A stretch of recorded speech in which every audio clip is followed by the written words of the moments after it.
दोस्तों, आज मैं आपको एक कहानी सुनाने जा रही हूँ जिसका शीर्षक है चार ब्राह्मण। एक बार की बात है, एक गांव में चार ब्राह्मण रहते थे।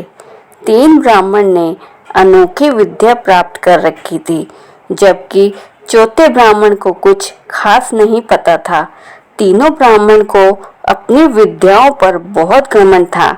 वे चौथे ब्राह्मण को मूर्ख समझते थे, नकारा समझते थे, बेवकूफ, मंदबुद्धि समझते थे। एक दिन तीनों ब्राह्मण ने शहर जाकर धन कमाने का सोचा।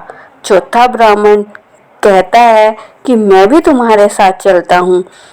तब तीनों ब्राह्मण उसका मजाक उड़ाते हुए कहते हैं, तुम हम विद्वानों के साथ क्या करोगे? तुमको तो कुछ आता ही नहीं।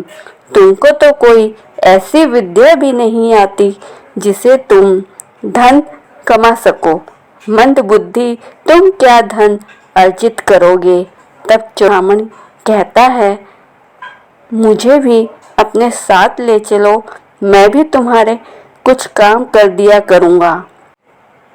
तीनों ब्राह्मण चौथे ब्राह्मण से काम करवाने के लालच में उसको अपने साथ ले चलने का विचार किया और फिर चारों ब्राह्मण अगली सुबह शहर के लिए निकल पड़े। शहर जाते वक्त रास्ते में एक घने जंगल में पहुंचे। वहां जंगल के रास्ते में हड्डियां बिखरी हुई मिलती हैं। तब ब्राह्मण में विवाद शुरू हो जाता है कि ये हड्डियां किस जानवर की है। एक ब्राह्मण कहता है कि मैं अपनी विद्या से इन सभी हड्डियों को जोड़ देता हूँ, इससे पता चल जाएगा कि ये किस जानवर की हड्डियां हैं। और देखते ही देखते हड्डियों का कंकाल खड़ा हो जाता है। तभी अनुमान लगाया कि यह कंकाल शेर का है। और फिर दूसरा ब्राह्मण कि अपनी विद्या से हड्डियों पर चमड़ी, मांस चढ़ा देता हूँ।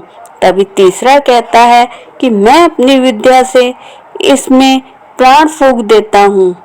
लेकिन तभी चौथा ब्राह्मण उसे ऐसा करने के लिए रोकता है, परंतु वह उसकी बात नहीं मानता। तब चौथा ब्राह्मण मन ही मन सोचता है कि यह सब मेरी बात नहीं मानेंगे, इससे अच्छा है कि मैं सुरक्षित जगह पर चला जाता हूँ।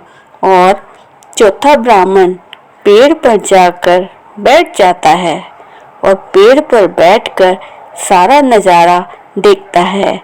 इतने में तीसरा ब्राह्मण मांस चढ़े पुतले में जान फूंक देता है और तभी मांस चढ़े शेर के पुतले में जान आ जाती है। शेर तो आखिर शेर ही है, घातक और प्राण हरने वाला। शेर तीनों ब्राह्मण पर कूद पड़ता है और तीनों ब्राह्मण को जान से मार देता है और शेर जंगल की तरफ आगे निकल जाता है।